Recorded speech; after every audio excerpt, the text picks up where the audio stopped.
LMPD Deputy Chief Emily McKinley joins us this morning to talk about several topics.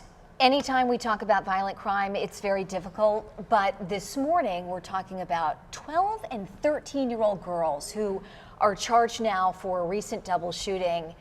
How do we tackle this problem of just children, truly they are, being involved in violent crime? Yeah, it is extremely frustrating and it's sad. Yes. But I will say violent crime as a whole is down in our city. Homicides and shootings both are down about 30%, and that's fantastic. That's the largest percentage decrease that we've seen in several years. So we are heading in the right direction. However, we are seeing a lot of young people that are involved in homicides and shootings. I think about 45% of our shooting victims, so we've had about 137 shooting victims this year, about 45% are under the age of 25. And so we need families, we need, it starts at home, it starts at school, it starts in the community and the churches, to get in front of these kids and try to figure out how to resolve conflict without resorting to violence. And that's the key. And if the police are involved, it's already too late. If the police are at your door, if the police are in your home, that is a huge red flag, and we need to avoid that at all costs. So we don't need the police to necessarily be involved in that. We need the families, we need the schools, we need the churches, the communities to get involved and get in front of these kids to help them figure out how to resolve conflict easier without violence.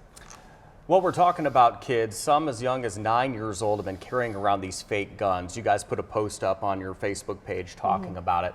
Where are we seeing this happening, and have there been any incidents as a result? Because, you know, if somebody approaches you with something that looks like a gun, some people may think, well, I need to take this situation into my own hand, use my own gun. Has that sort of situation happened? Can you give us some details? That hasn't happened that we know of, and that's exactly what we want to prevent. And so we saw some officers ran into some kids about 9, 10, 12 years old with guns that look very real, carrying them on their person as if they were going to use them. They weren't necessarily playing with them. It wasn't like they were playing in their yard. They were walking up and down the street carrying guns like they see adults do in the neighborhood and on TV and things like that. And so fortunately, officers were able to talk to these kids, get these fake replica weapons away from them, and then return them to their homes and try to talk to their parents. But again, we just want parents to know what their kids are involved in. Go into your kid's room, look through your kid's room, look through your kid's social media.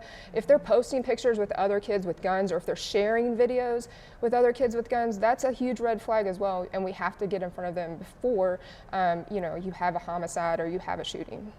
Can we talk to you about these street takeovers? Because we've had them now in Nulu and Bardstown Road and the riverfront. Yeah. Is this like a new thing, or is it just these crowds are larger than we've seen before? So it's a few different things. So yes, we had Bardstown Road where there was some fights and some disruption and criminal activity that took place. But we did have Nulu over this weekend, and Nulu is what happened in Nulu was completely different than what happened on Bardstown Road. Okay. Nulu, it really just seemed like it was a large crowd that was at a bar and spilled out into the sidewalk and into the street that was kind of blocked off with some construction barriers, so it allowed for a larger congregation of people. But what people are going to see going forward are our officers walking up and down Nulu, up and down Bardstown Road, trying to prevent large crowds from forming ahead of time, talking to people, engaging with people in a positive way, making sure that people aren't drinking on the sidewalk, people are not congregating and having large gatherings on the sidewalk. What is the point of some of these street takeovers? Is it just to disturb the peace, or is it, what's the point? I don't think the point is to disturb the peace. I think the point is people just are gathering together and they don't really have anywhere else to go, and they see people are hanging out in front of certain locations, and then they talk to people on social media or on their phone and send a text, and now you have a lot of people that have gathered in the same location, and then you end up with chaos when you get a lot of people together.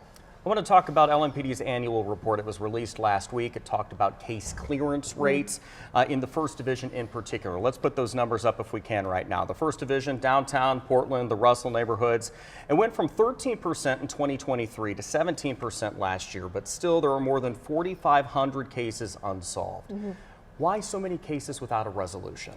Yeah, I mean, a lot of this takes a lot of work. And when we see more cases solved and when we see less violent crime, like I said, violent crime is down 30% this year, that gives detectives more time to work on the cases that they have on their desk. And so we're seeing an increase in clearance rates. We saw that increase last year. We're seeing a continued increase this year in 2025. Our homicide clearance rate is up at around 50%, which is a really good. That it was significantly lower last year. And when you have less homicides to work and less burglaries or less robberies to work, you have more time to focus on the ones that are actually occurring. Can we ask you about recruiting as a whole? Because this latest recruit class, you kind of classified it as the most diverse. But when you look at kind of the department big picture, you have 1,038 sworn officers and only 139 of them are Black and 131 of them are women. So how do you balance hiring the best officers but also having a police force that looks like the community that you serve? Yeah, so our recruitment team and our background and selection team, they work in the same office. So they're out every day going to different colleges, going to different job fairs, trying to attract the right people for these jobs. Not everybody can do this job. So once we have those applications, which we think we had about 1,500 applications or so last year, and we were able to hire, about around 100 people out of those 15. So it's not an easy process to go through. And so our background and selection team is really good at selecting the right people. I want to talk about flock cameras, shot spotter technology as well. Pretty big investments by the police department. Yeah. Is it paying off? Is it working for you guys? Sure, absolutely.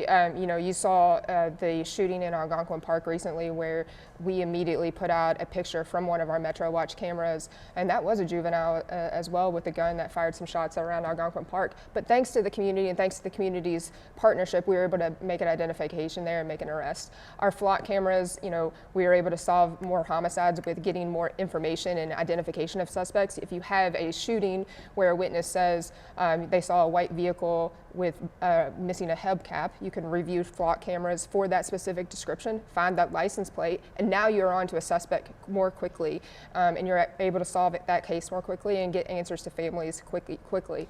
And then in turn, you're going to see violent crime go down, and you're going to see community trust go up. And so technology plays a role in that. Technology doesn't replace good policing, it just helps it. Important issues that a lot of Louisvillians care about. Deputy Chief Emily McKinley, thank you so much for joining us this morning. We really appreciate Thanks your for time. having me. And before I leave, I want to say congratulations to Rick Bojix for all his work here. I know we look forward to reading his work, whenever we put it out. And so congratulations to him on a good career. We'll pass it along to him. Thank you. Thanks.